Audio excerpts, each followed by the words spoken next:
Hello, hello, hello, everyone. Welcome to Playing with Power Podcast, a podcast where we talk about all things cedh, EDH, and Magic the Gathering. I'm your host, Ashani, Jamaican dude, and today I have a lovely friend, human, that has been around for a long time. Deke, say hello to our listeners. I am old. Oh my Hi, goodness, everyone. I did not say old. Good to be on your show. Awesome. Not as old as some. Not as old as some, but old. Today, Yeah. Today we're here to talk about deck building, the fundamentals of deck building for EDH. We're gonna break it down and talk about some topics. I believe everybody in the community enjoy brewing. Some people are actual true brewers. Deek higher. Something comes out, spoil, have some interest in it. They already have a list up for it in like 2 seconds. So some people are like it. Some people like to tune. I enjoy tuning lists or established lists to where I enjoy and put my spice in it. And some people just like to play lists that other people done the work in, and hey, that's okay. It's however we wish to play the game that we enjoy. I come out with lists quick, but I try not to spoil the fun for others. I keep a lot of my failed lists nice and secret, so no one sees them. They don't see the light of day. Doesn't ruin other people's chance at brewing. I mean, they're not failed lists, but they're stuff. They're stuff. Patreon shout out before we dive into it. Lemon, thank you for your support. Hope you have a lovely day and I hope you have a successful week, Lemon, whenever you hear from this. All right, Deke. Fundamentals of deck building. How should we start this? I was just going to say how most people get into it when they want to start building a deck. We talked a little bit about how people join CEH when there's a lot of decks out there and a lot of things to know about it. So the starting point is almost the hardest part. So if you come in with a little bit of experience, you might be looking to brew something completely from scratch, or you might be looking to take something that exists and then putting your own personal spin on it, make your own little tweaks, or come up with something new no one's ever thought of. For instance, that plays out really well. So couple different ways you can start off. Usually, as you mentioned, when new commanders come out, that's prime brewing time for a lot of people because they're excited about it. Something that hasn't been looked over by a million people on the internet yet, and always a great place to start. Even just trying and practicing is new spoiled commanders. All right. So first of all, that's cool. So first we should start about who is Deke. What is a Deke? Okay. Give us a rundown. How is a Deke? Yes. Why is a Deke? Why is a Deke? There we go. Yeah. So I've been playing competitive EDH, max power EDH, whatever you want to call it, for probably 4 years now. Mostly online. So I start off on just on Discord. I mostly am on CEDH Nexus now, but I've hopped around on different people's podcasts, ruining things like I'm sure I'm going to ruin this one by being your guest star. I just pop in. But no, I play a lot. I like brewing.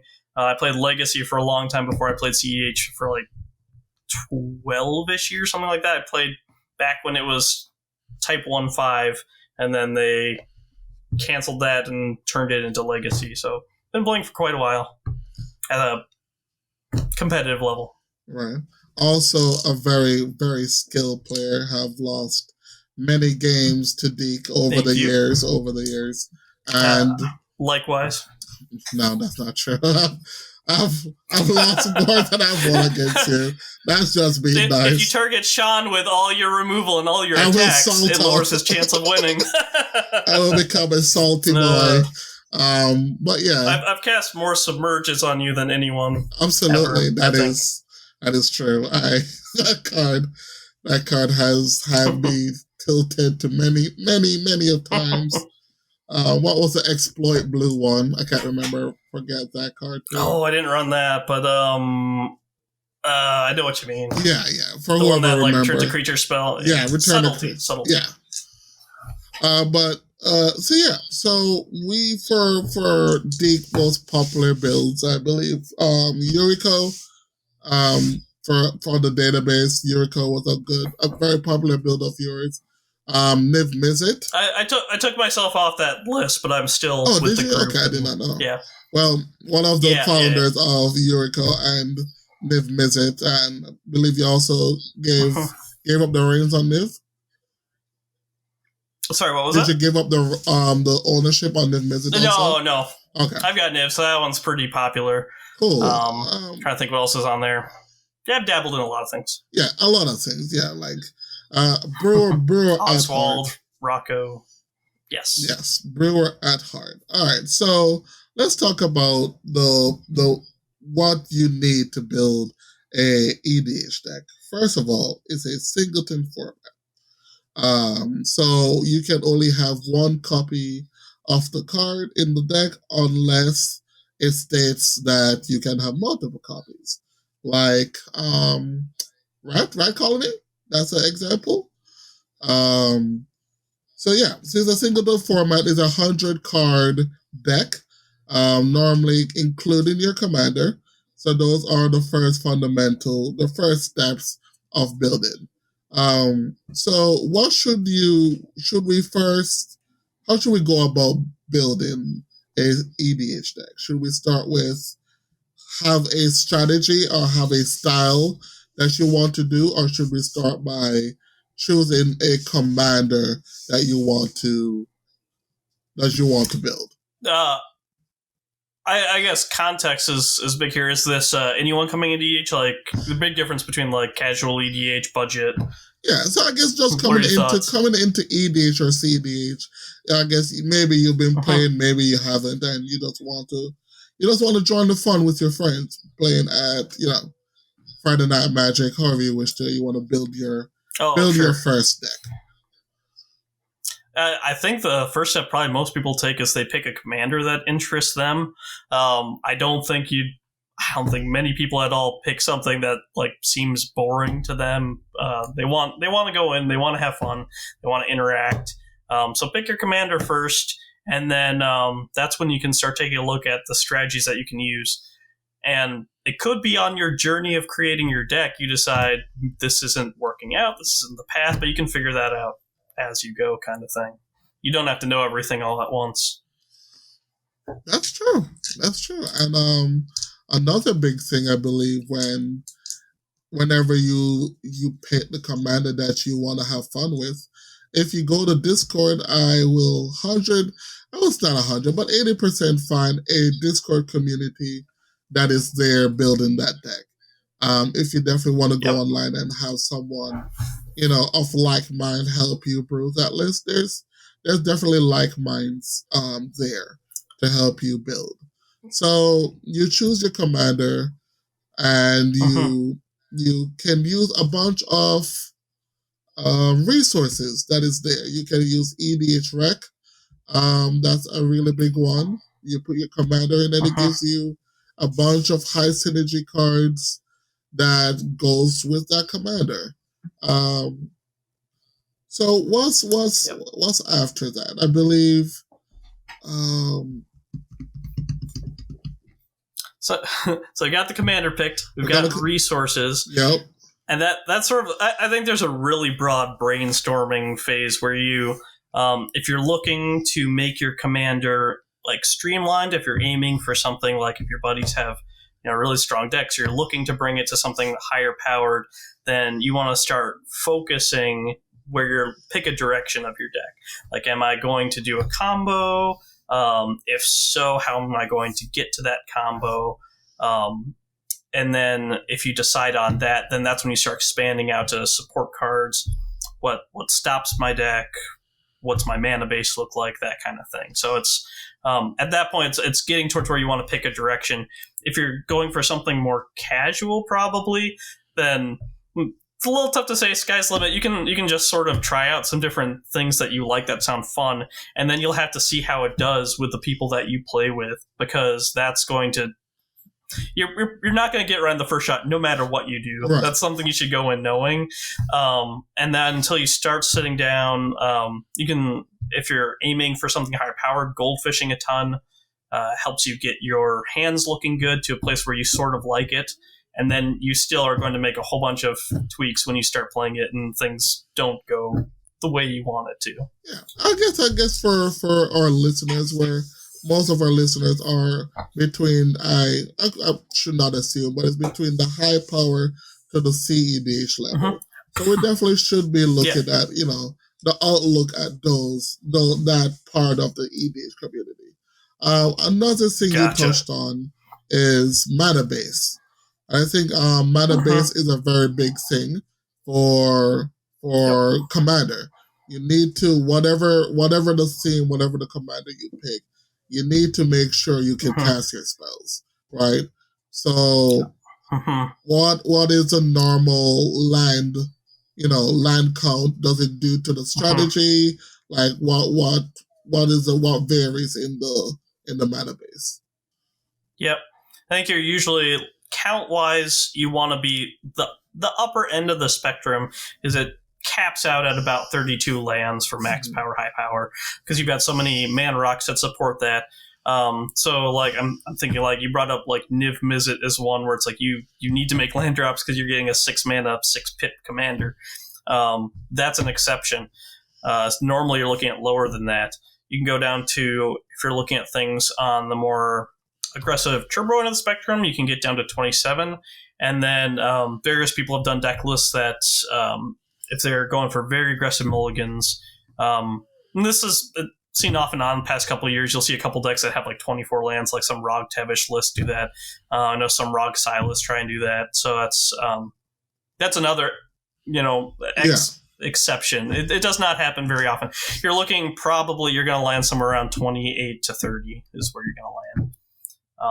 And then if you're lower on colors, then you can start sort of looking at utility lands. You really don't want them for higher colors, because the greedier you get, the more you just want to have a perfect mana base. You never want to be stymied in what you're doing by not having the right colors.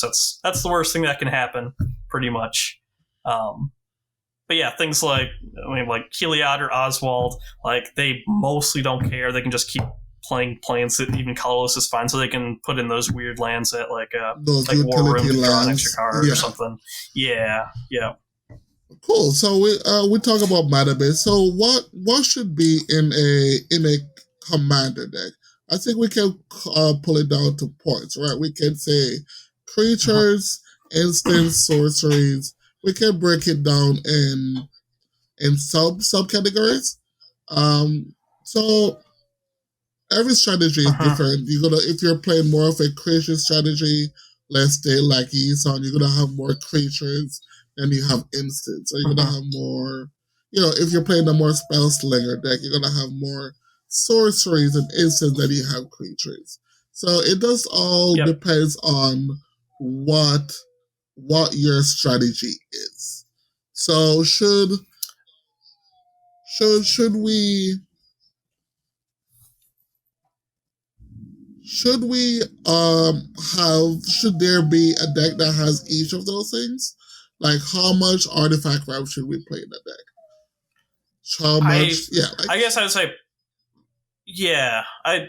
I think I don't personally look at so much as it like the card types versus like functionality or what the deck is trying to accomplish. Okay. Like, because you can obviously have like creatures like Spellseeker that tutor, but then I think where the count starts, especially like you think of instance, like when do you actually need to respond to things, and that really comes up in removal. Like if you've got a commander that tutors, well, now you're worried about opposition agent, right?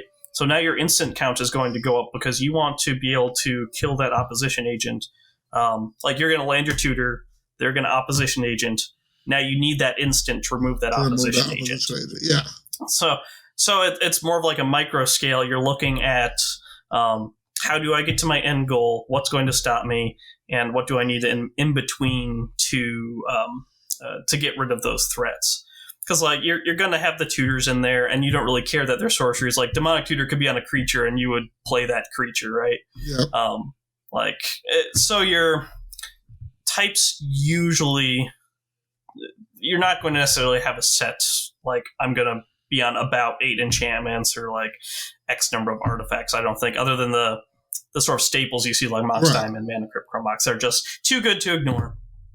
And there are exceptions, like they have like Rocco, or anything that runs like Sanctum Prelate, for instance, or Bloom Tender.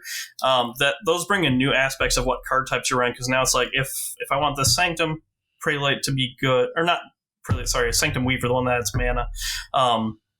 Your enchantment count now matters. So now you're focusing on like, well, is this enough to support it? If I add in another one, does it help? So there are things like that. And then the most common and obvious one probably is Tymna. Like, how many attackers do I have? Like, you want to have a good creature count in order to get decent draws off of Tymna. But something like Tymna Crom, you still want to be able to storm off. So that one's kind of a delicate balance of, I want to have enough creatures to support my grind. I need enough ramp spells and tutors to be able to support the combo lines. Right. And that's kind of we're going to change gears a little. Like that's kind of the big thing that's been happening in the community recently with the introduction of like the 60 card players, the legacy grinders, and stuff like that, where we used to build our decks to like support our commanders. So like, or we used to play Tymna, so you play cards like Sarah Ascendant, and more creatures to value that Tymna strategy, where you can have more evasions to draw more cards and stuff like that. And now we're kind of in this, I believe, in this changeover where you have the NBC of decks, where no bad cards and some bad cards, and they're like, oh, just play the good cards. If that's the good cards in the colors, you should just play them, versus high synergistic cards. And I know we enjoy playing our spicy cards that may be high synergistic cards, but people would consider them bad cards. How do you feel about that? Could you give me an example of a high synergy card? I for one wasn't like super aware of like legacy grinders coming into CEDH. That's fair. If you're not part of the whole Twitterverse and you just try to avoid that toxic place, it's very good for your health. But so like there's been debates of recently. I think Drake from Playing with Power has been on a slaughtering with Sylvan Library is a bad card, or Wandering Archaic is a bad card, or not. It shouldn't be in every strategy. Oh, sure. Yeah. So like if you're, go ahead.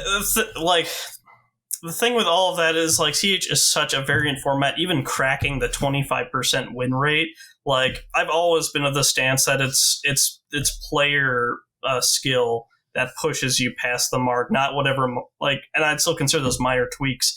And like, there are cases where I'd say, I to that ethos, I welcome the questioning of cards like that. Like, I think that there are times where you get stymied by, oh, this is a staple, this goes into the deck, like Sylvan Library. And then sometimes that swings back and people say, you know, oh, it's not good, it's bad. But the real answer is it's probably fine sometimes. Like sometimes you really want that grind card. You want a deck, you have a deck that has a problem with grind, and you're not on Sylvan Library and say, oh, that'll be really good to bring in. Like, it really just depends, and personal preference factors in, a lot of things do. So, I don't know, that's my take on that. The cards aren't always they might seem spicy to you or to someone looking at a list, but when the person put it in the deck, they probably maybe had a good reason for it that you don't necessarily see. Very true. That's a very, very, very good answer, D. I am here to tell them that my Wandering Archaic is a very good card, and I may be changed. They've clearly never seen 3 Adnauses resolve off because 1 Wandering Archaic is in play. Yeah, like, that's what everyone does some nutty things. Yeah, that's what everyone was saying. Like, oh, you remember the very good times you have with the card, but you don't remember the times where, oh, this card was just dead in my hand. And I'm like, I can't say that for Wandering Archaic. I can't. I mean, it costs 5 mana. Would you want to resolve an ad nauseum instead? Maybe. But at the same time, it might give me an ad nauseum. You don't know. You don't know. But, yeah. The thing is, too, it's a format where it's so tutor heavy compared to other ones that you're allowed to have some silver bullets. Like, those little, that single card tweak, my example here would be Rocco. I slipped in a, as you know, Tender Shoot Triad, because I always have in hand against you. No. But that card, it's like, I wouldn't just jam it into anything. It's not that good of a card. But the reason for it there is now if a game, if everyone's playing stacks or something and you slam the Tender Shoot, now it starts being really good. Like, there's so much meta and situational dependence in deck building that people should be allowed their spice. Agreed. So we have figured out, I guess we did it even, that was bad on my side as a host. We did not talk about if your commander has color identity. We did not talk about that because that's very important on deck building. You can have, like, Kenrith. Kenrith is on the, if you look at it as plainly, it's a mono white commander. It is 4 colorless and a white. But due to its abilities of all the colors, it is a 5 color commander because of its color identity. That is very important to figuring out what your mana base is when building a EDH deck. So definitely, you first, as we said, either pick your theme. You know, maybe you want to build for EDH, maybe you want to build a chair deck or trains. I don't know if there's trains in Magic, but whatever cool casual thing you want to build. Or if you want to build a more competitive, there's tournament on the rise. Maybe you want to build something more competitive, but you want to build that cool guy who, you know, I found this strategy. I want to make this strategy work, and I want to be recognized for this strategy. I think there's a big thing in the community for that. I could be wrong. Deke, you're definitely, you're still a part of the database. No, I dipped recently just because it's taking a little too much time right busy, now. Like, I really do like looking at decks, but yeah, I'm busy right now. So busy, man. But that's fine. Deke has been part of the cedh database management team for a while, and just I'm seeing a big clarification. Not the management. I was a grunt deck reviewer. I'm sorry, decks. As he said, I apologize. He was a grunt doing grunt work. Shame on them. He's a great, should be in the management position. But anyways, I think there's a big thing where people want to be recognized for whatever brews that they bring in. Like, I know when I've been part of the community for a while, and I've helped people build some weird decks from, and they want to push it to its limit because of whatever reason.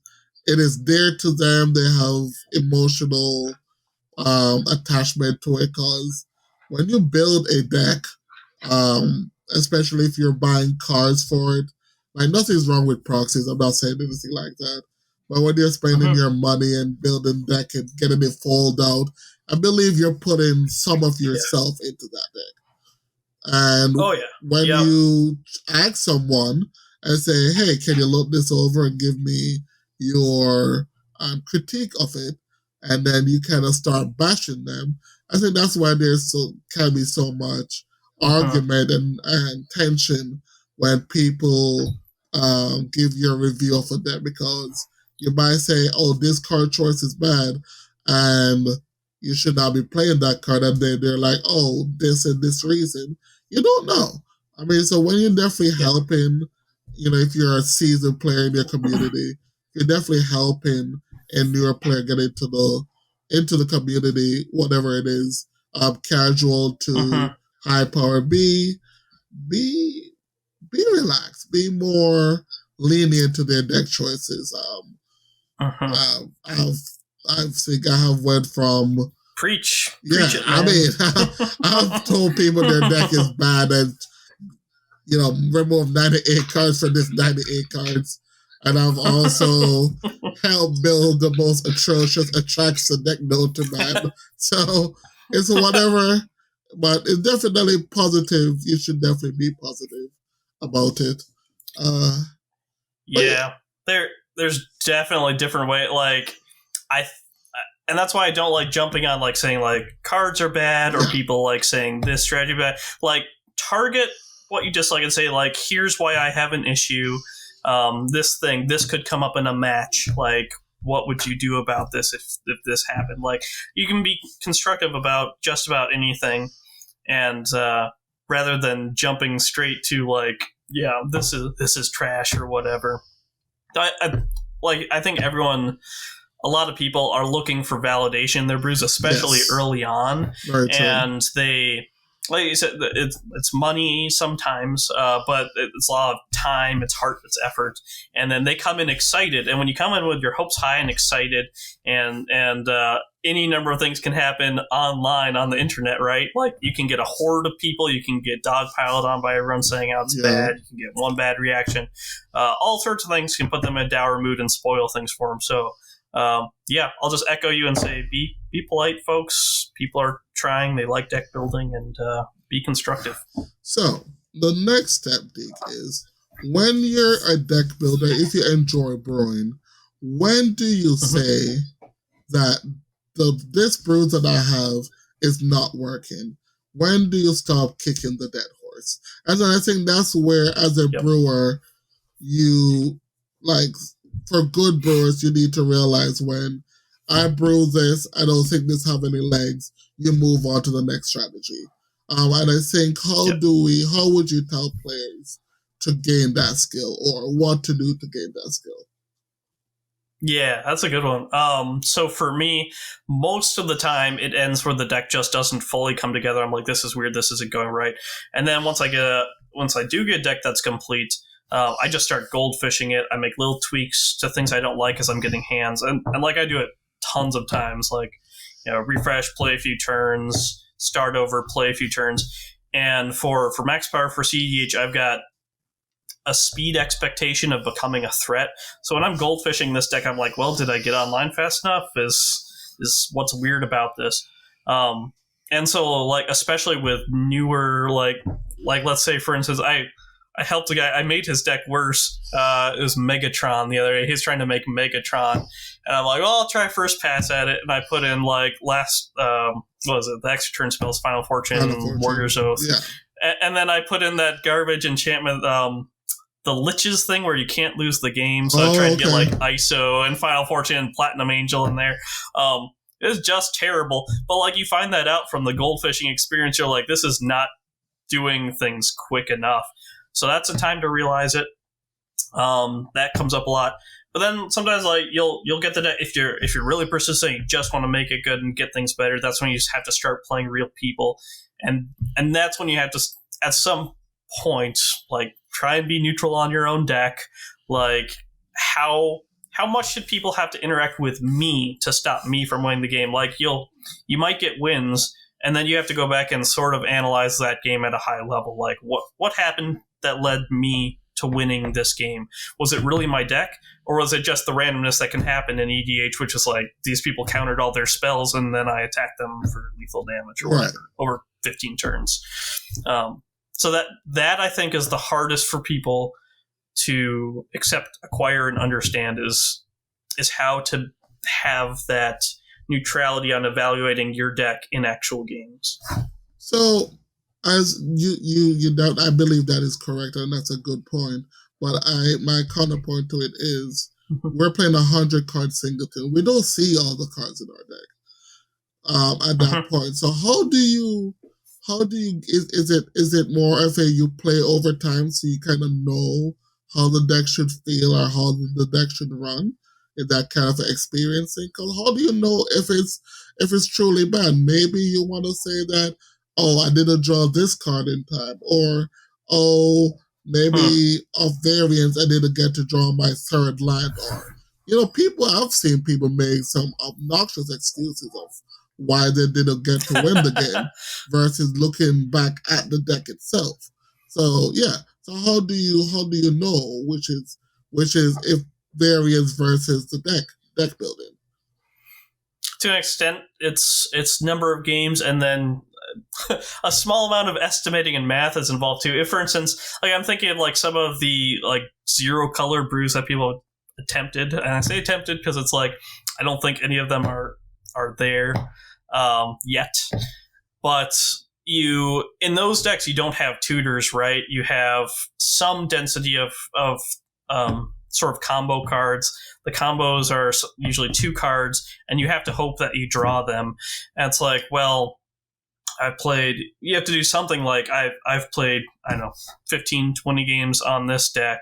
When I've gotten the combo, I either happen to have it, but most of the times it took me X turns, just sort of gut feeling, like maybe 8 turns in, I top decked it or whatever.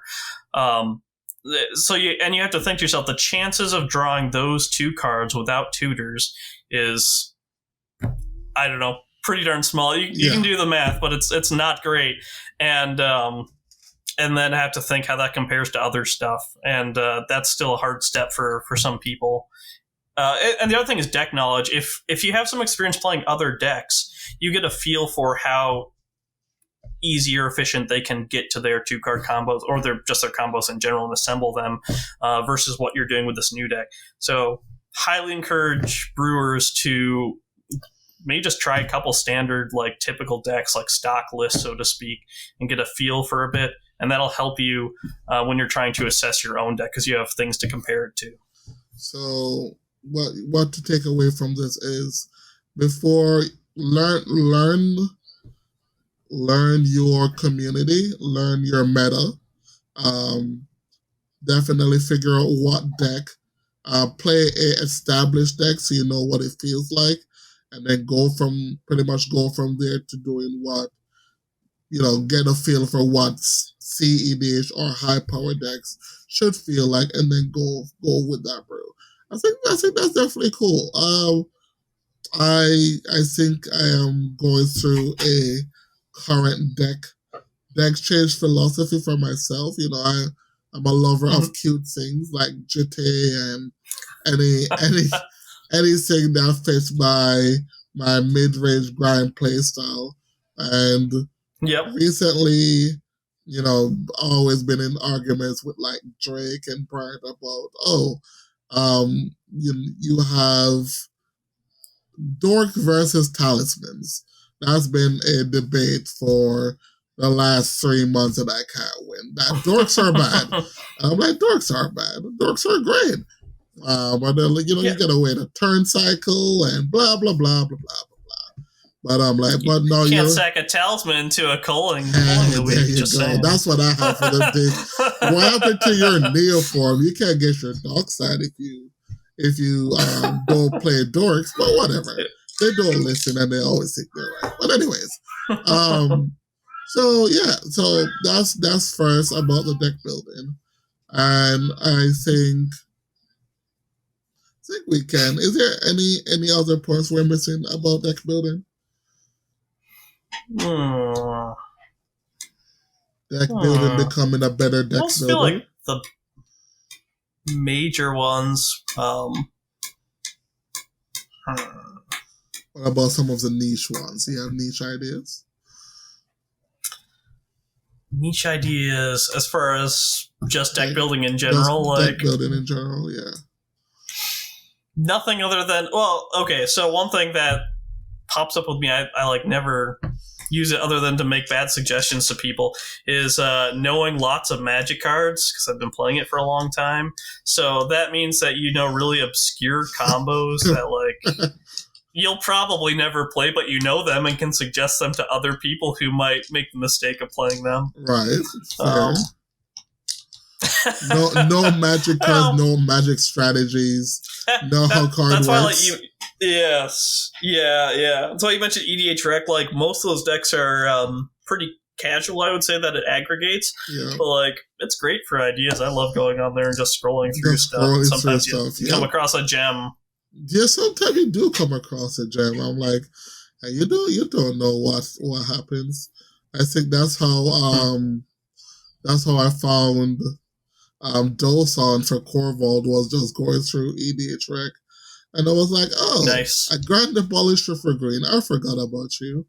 And then I saw City Yep. of Solitude, and I'm like, oh, I forgot about you too. Look at all these great green cards. All this ancient tech. Ancient tech that have been here. And I'm like, okay, hey, I don't have a Like- Grand Abolisher in my colors, so why not go for it? Did you ever consider Xantid Swarm? It's a terrible idea. But Hey, someone told me about that one too. Xantid Swarm. Whenever opponent is attacks, can't play spells for that turn. That's cool too. Yep. But it's your one flyer. no, it's pretty cool. And we've diving into Corvold with a few of my friends, and they're like, we went deep because there's a card called One Mana Silence that John cannot beat. And whenever it goes on the stack, if you don't have a Final Fortune in hand, you're kind of just dead in the water. But other than that, I think we talked about how to build an EDH deck. What are there's also ban list. I believe most of the listeners know, but if you don't know, Google EDH ban list. There's a long list of cards that are not legal, but don't worry about those because there's a lot of cards that are legal. If people want to listen to me, you can unban Flash while you're at it. That would be great. Keep Paradox Engine. I thought ban. randomly we didn't talk about how to pick a win con. Ooh, okay, that's fair. Subject. Yeah, so I guess when I thought we did, but I guess after pick your command, pick your command and pick your strategy. I guess the strategy should be a win con, but your strategy doesn't have to be a win con. So that's true. Pick a win con for your deck. Whatever.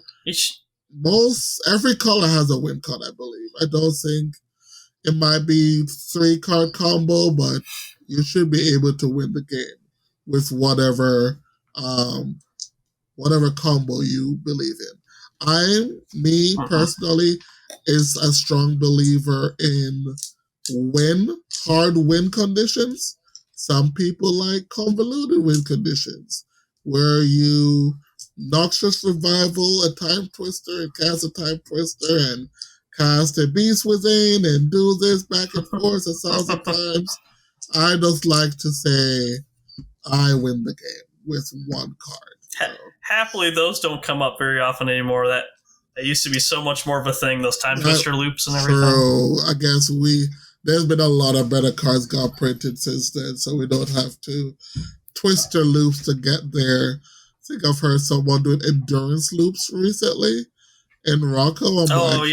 I'm like, come on, man. The struggle is not that real. Just play your Kiki Jiki.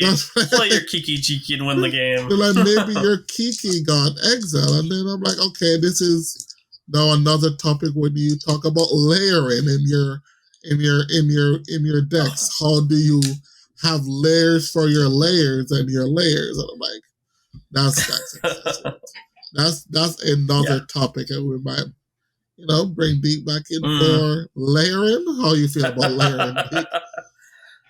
I've probably got things to say about layering. It's nice when it works out, but I don't go in thinking everything has to have synergy.